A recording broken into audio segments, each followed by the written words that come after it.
আসসালামু আলাইকুম। এখন আমরা দেখব যে ফার্মাটের নীতি হতে আলোর প্রতিফলনের সূত্রাবলী বা প্রতিফলনের সূত্রাবলী একই, যেহেতু এটা আলোর জন্যই আমরা পড়তেছি। তো দেখুন, আমরা এটা যেভাবে আছে আপনারা হুবহু এইভাবেই পড়তে হবে, এইভাবেই নোটটা করে ফেলবেন। হ্যাঁ, যেহেতু স্লাইডে আমরা নোট সহই করছি। তো দেখুন, ধরা যাক পি কিউ একটা কি আলোক রশ্মি। এই যে পি কিউ কোনটা আছে, এই যে পি কিউ, তার মানে এটা একটা আলোক রশ্মি। এম এই যে এম এবং এম প্রাইম, এই এম প্রাইম সমতল, এটা তো একটা সমতল। সমতল প্রতিফলক তলে, এটা একটা প্রতিফলক তল, এটা তো অবশ্যই সমতল হতে হবে প্রথমে, এবং সে প্রতিফলক হতে হবে। দেখবেন অনেক সমতল আছে যে কিন্তু প্রতিফলক না। ঠিক আছে, আপনার হচ্ছে একদম ব্ল্যাক কোনো একটা সমতল পৃষ্ঠ, সেটা কিন্তু প্রতিফলক না। ঠিক আছে, কারণ ও তো মানে শুষে ফেলবে আলো। আচ্ছা, যাই হোক, আমরা আবার ওইটা আবার কোয়ান্টাম মেকানিক্সে কিন্তু আবার আলাদা ব্যাপার আছে রেডিয়েশনের। তো আমরা ওদিকে না যাই, সিম্পল রাখি ব্যাপারটা। তো আপতিত হয়ে প্রতিফলনের পর সেটা যদি এখানে মানে বিভব বরাবর যদি সেটা আসে আপতিত হয়, তাহলে দেখা গেছে সে কি করবে, কিউ আর পথ বরাবর কি হবে, চলে যাবে। তাহলে এটা হচ্ছে কিউ আর পথ বরাবর পথে আর বিন্দুতে পৌঁছে, এই যে আর বিন্দুতে পৌঁছে লেখা আছে। হ্যাঁ, তো ফার্মাটের নীতি অনুসারে আলোক রশ্মি পি বিন্দু হতে, এই যে পি বিন্দু, এই পি বিন্দু হতে কিউ বিন্দুতে, পি বিন্দু হতে কিউ বিন্দু হয়ে কি করবে, আর বিন্দুতে পৌঁছাতে। তার মানে আলোক রশ্মিটা এইখান থেকে এইখানে আসতে কি হয়, ক্ষুদ্রতম পথ অবলম্বন করবে অথবা ন্যূনতম সময় গ্রহণ করবে। দুইটার একটা, সে হয় ক্ষুদ্রতম পথটা অনুসরণ করবে, না হলে ন্যূনতম সময় লাগবে, এরকম রাস্তা দিয়ে উনি যাবে আর কি। তো দেখা গেছে এই আলোক রশ্মিটা কিন্তু চাইলে এইভাবেও এইখানে আপতিত হয়ে এইখানেও যেতে পারত। ঠিক আছে, তখন আবার দেখেন ওর এইখান থেকে এইখানে আলোক রশ্মি আপতিত হওয়ার জন্য অনেক সময় বেশি লাগতেছিল কিন্তু, ফলে আবার এখান থেকে এইদিকে যাওয়ার ক্ষেত্রে ওর কিন্তু আপনার ডিস্টেন্স অনেক বেশি বেড়ে গেছে। তো যাই হোক, আমরা ওই ব্যাপারটা নিয়ে তো আলোচনা ফার্মাটের নীতিতে করছি, এখন আর করবো না। এখন আমরা এটার ব্যাপারটার প্রমাণটা দেখব। এখন দেখেন পি এবং আর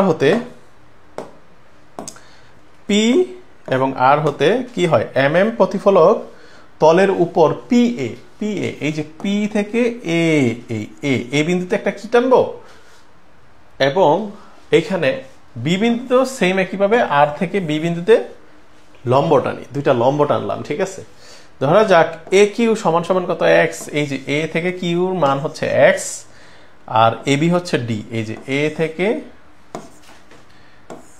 বি হচ্ছে কত, ডি। তাহলে আমরা যদি এই দেখা গেছে যে কিউ এবং বি, তার মানে আমি যদি এই কিউ এবং বি এর মানটা বের করতে চাই, এই কিউ এবং বি এর মানটা এতটুকু দূরত্ব, তাহলে দেখা গেছে ডি এ থেকে এক্স বিয়োগ করলে কিন্তু আমরা কিন্তু কি পেয়ে যাই, কিউ বি এর মানটা পেয়ে যাই। তাহলে কিউ বি কি আসতেছে, ডি থেকে এক্সটা বিয়োগ, এক্স কে বিয়োগ করলে না। আচ্ছা, আর এই যে পি থেকে এ বিন্দুর যে লম্বটা, এটা আমরা একটা উচ্চতা ধরলাম, সেটা হচ্ছে এইচ, এবং আর থেকে বি এর যে লম্বটা সেটার উচ্চতা ধরলাম H2। তার মানে একটা হচ্ছে H1 প্রথমটা, পরেরটা H2 ধরলাম। যদি আলোর বেগ সি, তাহলে কি লিখলাম, আলোর বেগ সি এবং পি কিউ আর কি হবে, পি কিউ আর এটা কি হয় দেখেন, সরি, পি কিউ আর পথ অতিক্রম করতে আলোক রশ্মির টি সময় লাগে। তাহলে আলোর বেগটা তো সি আমরা জানি, এবং সে পি কিউ আর পথ অতিক্রম করতে যদি আলোক রশ্মির টি সময় লাগে, টাইমটা টি লাগে, তখন এখানে কি ব্যাপারটা ঘটে, তখন T is equal to P Q by C. P Q বলতে কি, পি কিউ, এই যে পি কিউ এটা হচ্ছে দূরত্ব, এটা হচ্ছে তার প্রথম অংশের দূরত্ব, এটা হচ্ছে তার দ্বিতীয় অংশের দূরত্ব নাকি। তাহলে আমাদের মোট দূরত্ব হচ্ছে পি কিউ প্লাস কিউ আর, এই তো। এখন এই দূরত্বটাকে যদি আমরা ভেলোসিটি দিয়ে ভাগ করি, তাহলে আমরা টাইম পাবো। ভেলোসিটি হচ্ছে কি, আলোর বেগ। এখন আলোর বেগ তো আলো যেহেতু যাচ্ছে এখানে, ভেলোসিটি তো আলোর বেগটাই থাকবে। কারণ কি, কারণ আমরা একটা সূত্র জানি, এস ইজ ইকুয়াল টু ভিটি। তো এখান থেকে যদি আমি টি এর মানটাকে রাখি, তাহলে হচ্ছে এস ডিভাইডেড বাই ভি। এই ভিটা যদি আমরা আলোর বেগ ধরি, তাহলে সেটা এস ডিভাইডেড বাই সি। তাহলে এখন এই ব্যাপারটা এইটা হচ্ছে কি মোট টোটাল টি এর মানটা নাকি। এখন এটাকে চাইলে এইভাবে লেখা যায় P Q divided by C plus Q R divided by C, এইভাবেও ভেঙে লেখা যায়। আমি কিন্তু এই স্লাইডে দেখা গেছে এইভাবে লিখছি। তো দেখেন টি এর মানটা কি লিখছি, P Q divided by C plus Q R divided by C. এখন এই যে পি কিউর মান h1 square plus X square root over এই মানটা যে বসানো হলো, এটার মানে এটা কিভাবে হলো দেখাই। দেখেন তো এটা তো একটা সমকোণী ত্রিভুজ হয়ে গেছে এখন না, এটা একটা সমকোণী ত্রিভুজ। আমরা জানি এইটার মান কত এক্স, কারণ আমরা জানি এ থেকে কিউর মান এক্স আর পি থেকে এ এর মান হচ্ছে h1। তাহলে অতিভুজের মান কত, এটা তো 90 ডিগ্রি, এটা 90 ডিগ্রি না, তাহলে অতিভুজের মান কত, অতিভুজ হচ্ছে পি কিউ হচ্ছে কত লম্ব স্কোয়ার প্লাস ভূমি স্কোয়ার পি কিউ স্কোয়ার না, তাহলে স্কোয়ারটা এই পাশে গেলে রুট। তাহলে দেখেন পি কিউর মানটা কিভাবে বের করে নিয়ে আসছে, সেটা হচ্ছে h1 square plus X square, এটা কি অবশ্যই রুট ওভার। আর সেম কাহিনী আমি একটু কালিটা চেঞ্জ করে নিই, ধরেন আমি এই কালিটা নিলাম। তো দেখুন এইখান থেকে যদি এই ত্রিভুজটার হিসাবটা করি আমরা,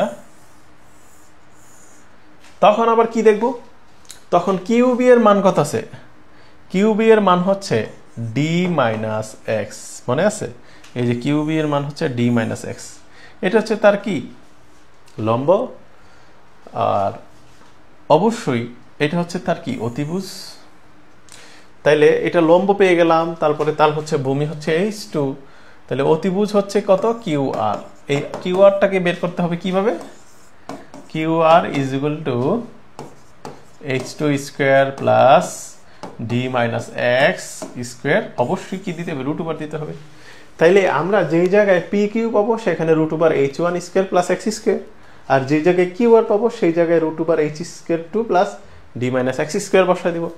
এই কাজটাই আমরা করছি দেখেন এই পাশ।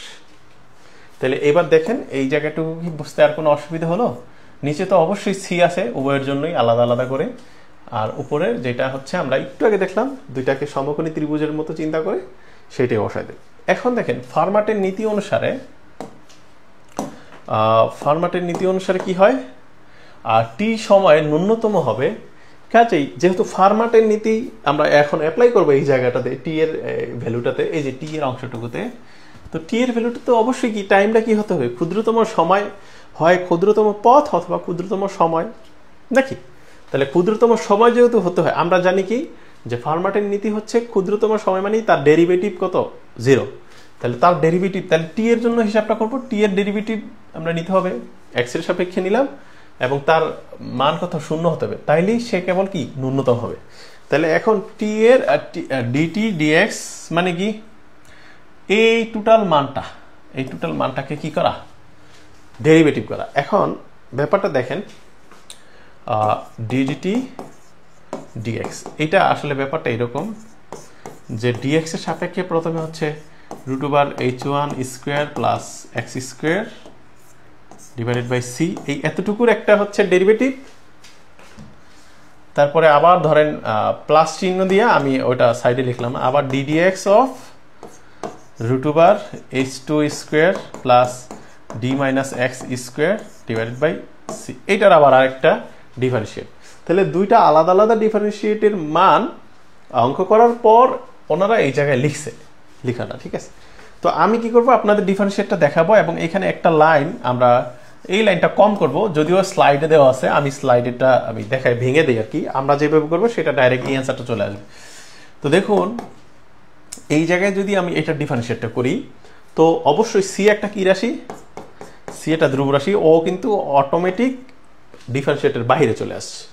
এখন থাকে ভিতরে root over X square, root over h1 square plus X square এই অংশটুকু থাকে। এখন আমরা জানি এটাকে আমরা এক্স ধরে নিলাম, তাহলে টোটালটাকে যদি এক্স ধরি তার মানে কত h1 square plus X square, এটাকে কি ধরলাম এক্স ধরলাম, যেহেতু উপরে রুট আছে তাহলে রুট এক্স, তাহলে রুট এক্স এর ডিফারেন্সিয়েট কত হয় 1 ডিভাইডেড বাই 2 রুট এক্স, এটা হচ্ছে রুট এক্স এর ডিফারেন্সিয়েট।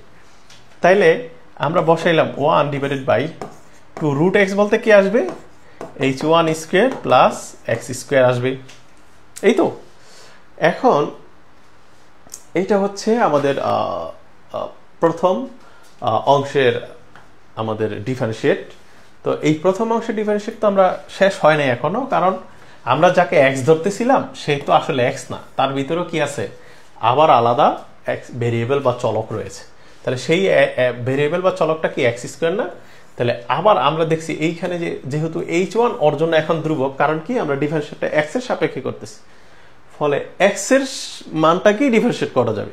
তাহলে এক্স স্কোয়ার ডিফারেন্সিয়েট কত, ddx এক্স স্কোয়ার ডিফারেন্সিয়েট হচ্ছে 2x, এটা তো আমরা জানি না।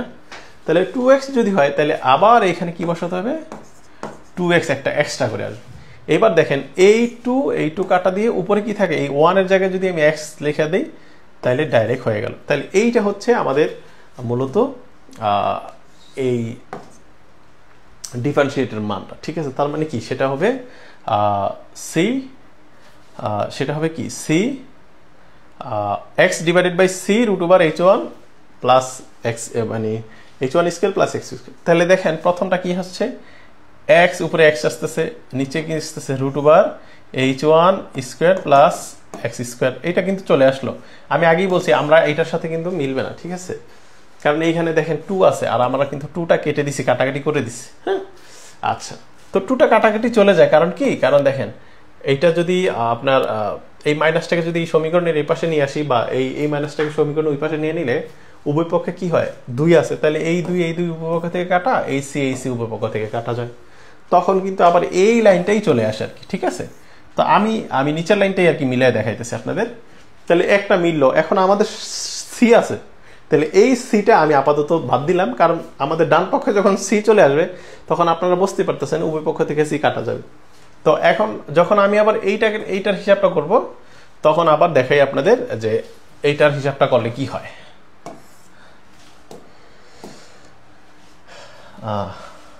সরি, তাহলে ddx অফ কি root over h2 square plus d minus X whole square divided by C, এইটা। এখন আমাদের সি তো আবারও কি আমরা জানি এটা হচ্ছে ধ্রুবক,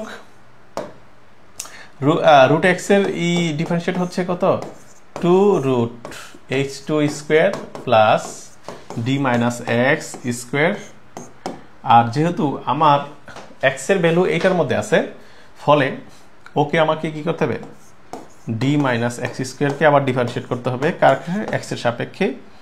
তাহলে d যেহেতু ধ্রুব রাশি, ওর কোনো আর এখানে ডিফারেন্সিয়েট হচ্ছে না, তাহলে মাইনাস চলে আসতেছে, মাইনাস কি আসতেছে 2x আসতেছে, কারণ এক্স স্কোয়ারের ডিফারেন্সিয়েট হচ্ছে কত 2x, যেহেতু সামনে একটা মাইনাস আছে মাইনাস চলে আসছে, তাইলে আমাদের এইখানে আবার কি আসতেছে মাইনাস 2x।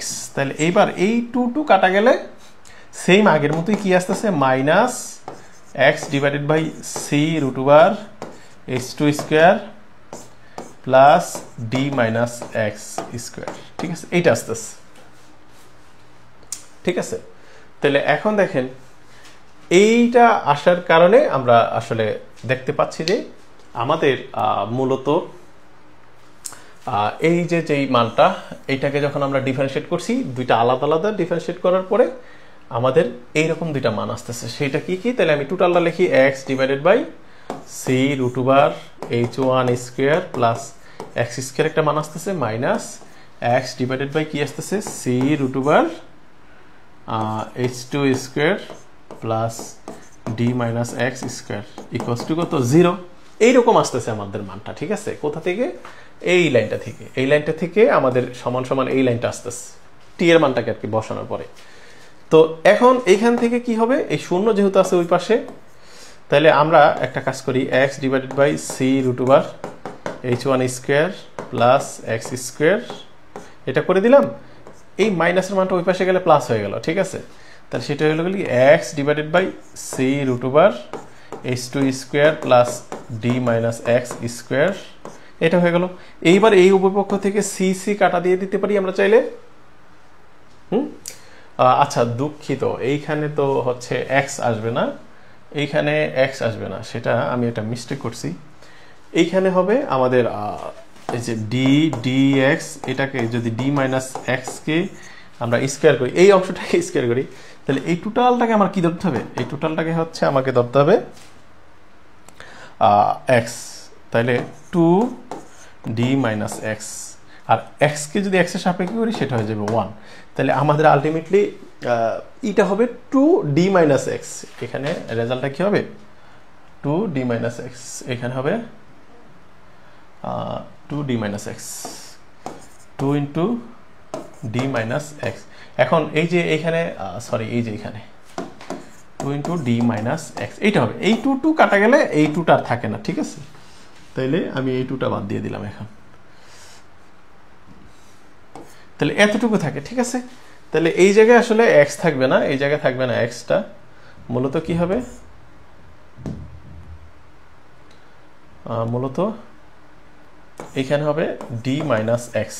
হ্যাঁ, এটা হবে এরকম। তাহলে এইবার উভয় পক্ষ থেকে সি সি কাটা গেলে থাকে কি? থাকে, আচ্ছা আমি এই জিনিসটা আরেকটু সুন্দর করি। ব্যাপারটা ছিল এরকম, X divided by H one square plus X square root over, এটা ছিল সি। আর এই পাশে কি আসছিল আমাদের?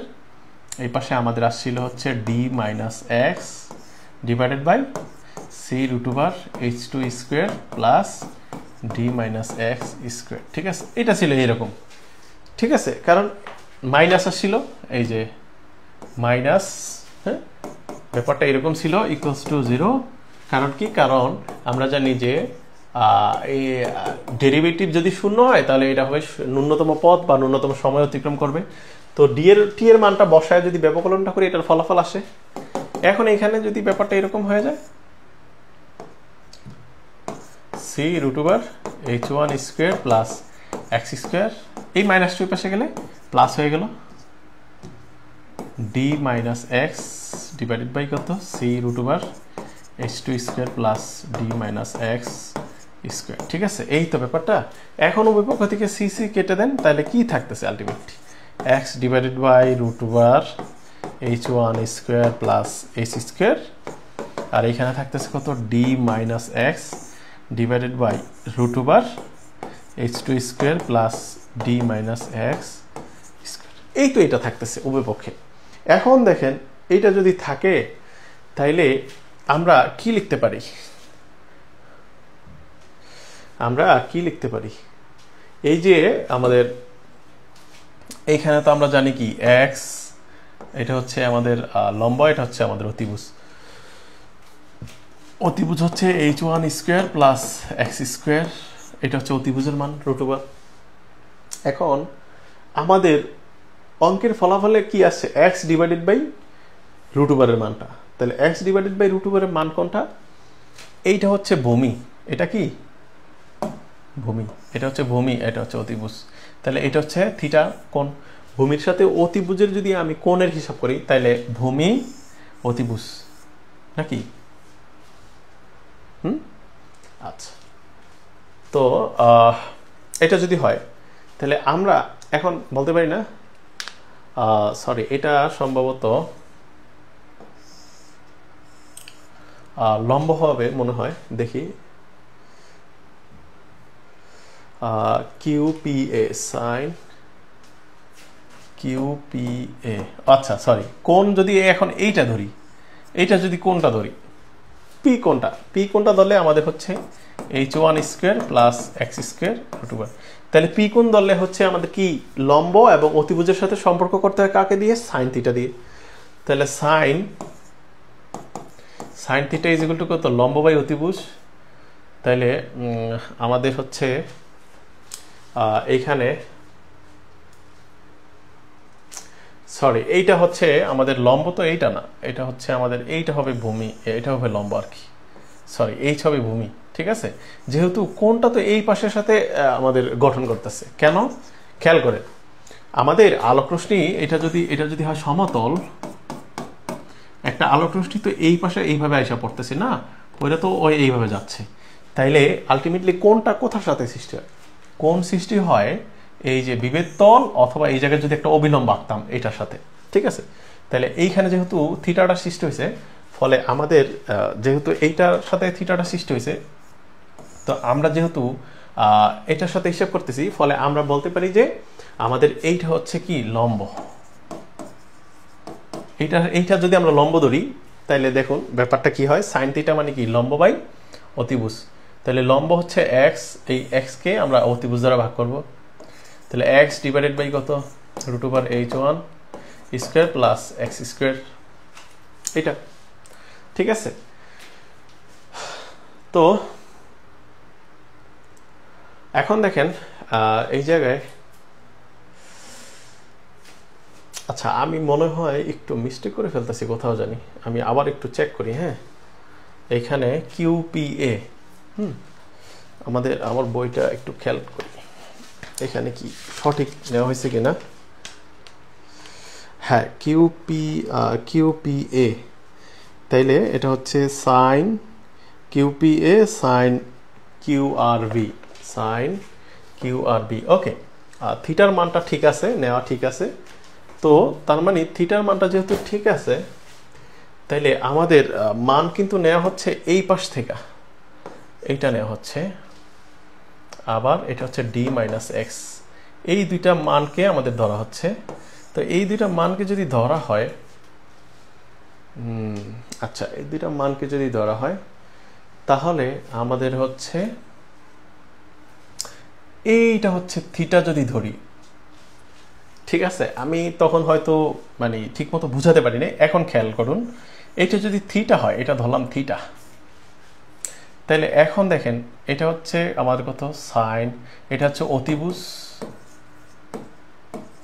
এটা হচ্ছে লম্ব, সরি সরি সরি এটা হচ্ছে ভূমি,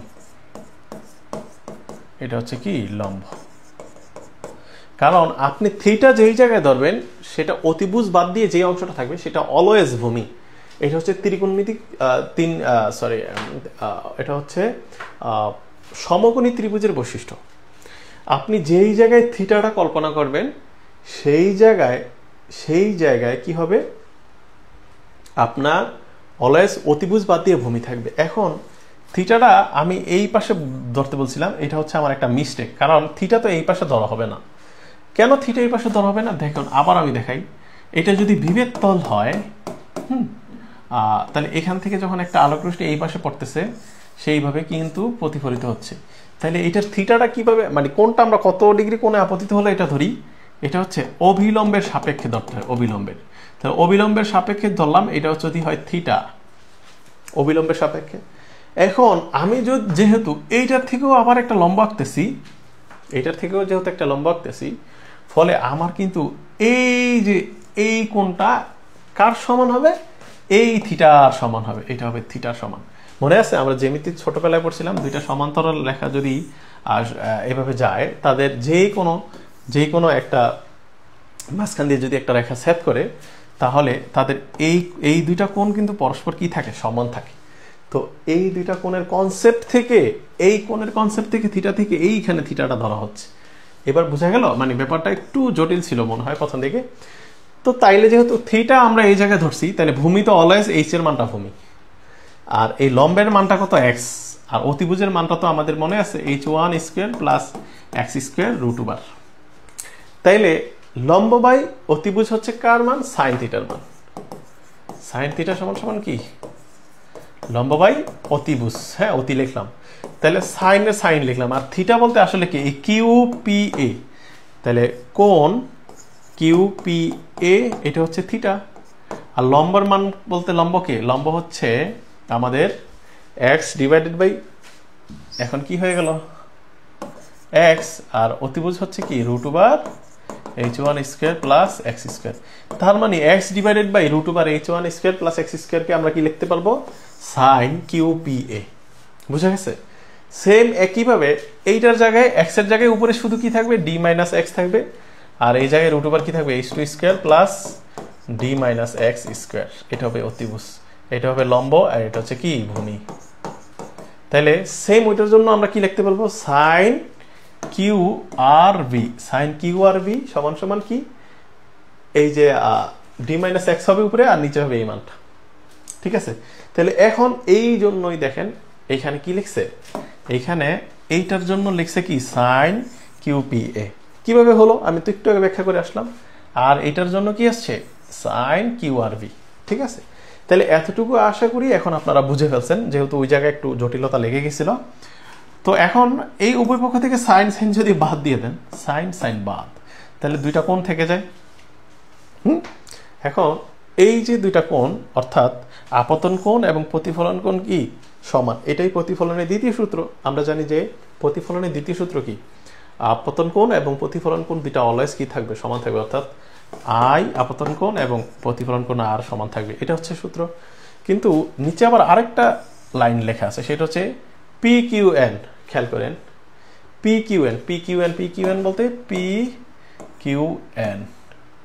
দেখেন আমরা কিন্তু হিসাব করলাম কিউ পি এ, এইটাকে কোণ ধরতেছিলাম, আর এখানে কি ধরতেছিলাম কিউ আর বি, এটা ধরতেছিলাম। কিন্তু সুতরাং দিয়ে আবার একটা সূত্র আমরা করলাম, সেটা হচ্ছে পি কিউ এন। কেন? কারণ অরিজিনাল কোণ কিন্তু আসলে এইটাই হচ্ছে অরিজিনাল কোণ। ঠিক আছে, এই জন্য আমাদের এই কোণটাই নিতে হবে। যদিও আমরা ম্যাথটা আমাদের এই কোণের সুবিধার জন্য আমরা ধরে করছিলাম, এই জন্য এই লাইনের পরেও আমাদের একটা লাইন বেশি করতে হচ্ছে। আর এইটার জন্য কি হবে, এটার জন্য হবে আর কিউ এন, আর কিউ এন। বোঝা গেল? এটা হচ্ছে প্রতিফলিত কোণ আর। তাহলে এই কনসেপ্টটা এইভাবে কিউ আর কিউ এন, তাহলে এইভাবেই কনসেপ্টগুলো ডেভেলপ করে আর কি আমাদের সূত্রগুলোতে। তো আমি আশা করব ধৈর্য ধরে শিখলে আপনাদের এগুলো কিন্তু সহজ লাগবে। তো এইটা তো গেল দ্বিতীয় সূত্রের প্রমাণটা প্রতিফলনের সূত্র থেকে। তাহলে শুধু দ্বিতীয় সূত্রটা শেষ না, আরও আছে। আবার পি কিউ এবং কিউ আর সমান্তর সরলরেখা দ্বয় কিউ বিন্দুতে ছেদ করে, তাহলে পি কিউ এবং কিউ আর, পি কিউ এবং কিউ আর, দেখেন পি কিউ কিউ আর কি করছে, পি কিউ এবং কিউ আর এই দুইটা রেখা কি করছে, কিউ বিন্দুতে ছেদ করছে, একটি সমতল গঠন করছে না। পি কিউ এবং কিউ আর, এই যে পি কিউ কিউ আর এই দুইটা রেখা কিউ বিন্দুতে ছেদ করছে এবং একটি সমতল গঠন করছে। এটা একটা সমতল গঠন করছে। যেহেতু পি কিউ আর পথ ক্ষুদ্রতম, কাজেই এই সমতল প্রতিফলক তলের উপর লম্ব হবে এবং পুনরায় কিউ এন সমতল প্রতিফলকের উপর লম্ব বিধায় পি কিউ এবং কিউ আর যে সমতল গঠন করে, কিউ এন ওই সমতলে অবস্থান করে। যেমন কিউ এনটা কোনটা, এই যে কিউ এন অবিলম্বটা, এটাও কিন্তু এই সমতলেই অবস্থান করতেছে। অর্থাৎ আপতিত রশ্মি পি কিউ, প্রতিফলিত রশ্মি কিউ আর এবং অবিলম্ব কিউ এন একই সমতলে অবস্থান করে। আর এটাই প্রতিফলনের কি প্রথম সূত্র। অর্থাৎ আপতিত রশ্মি, প্রতিফলিত রশ্মি এবং অবিলম্ব এরা সবাই একই সমতলে অবস্থান করবে। সেই 9-10 আমরা কি করছিলাম, আলোর প্রতিফলনের প্রথম সূত্র এবং দ্বিতীয় সূত্র এইভাবে পড়ে আসছিলাম না। তো যাই হোক, আজকের এতটুকুই ক্লাস ছিল। তা আমি আশা করবো আপনারা আজকের ক্লাসটি বুঝতে পেরেছেন। তো কারো যদি সমস্যা হয়, কেউ যদি না বুঝি আমরা, তাহলে আবারও পুনরায় ক্লাসটা দেখার চেষ্টা করবো। আশা করি তারপরে বুঝে যাবো। তাহলে আজকে এতটুকুই থাকলো, পরবর্তীতে আপনাদের সাথে আবারও দেখা হবে। সবাই সেই পর্যন্ত ভালো থাকেন, সুস্থ থাকেন। আল্লাহ হাফেজ।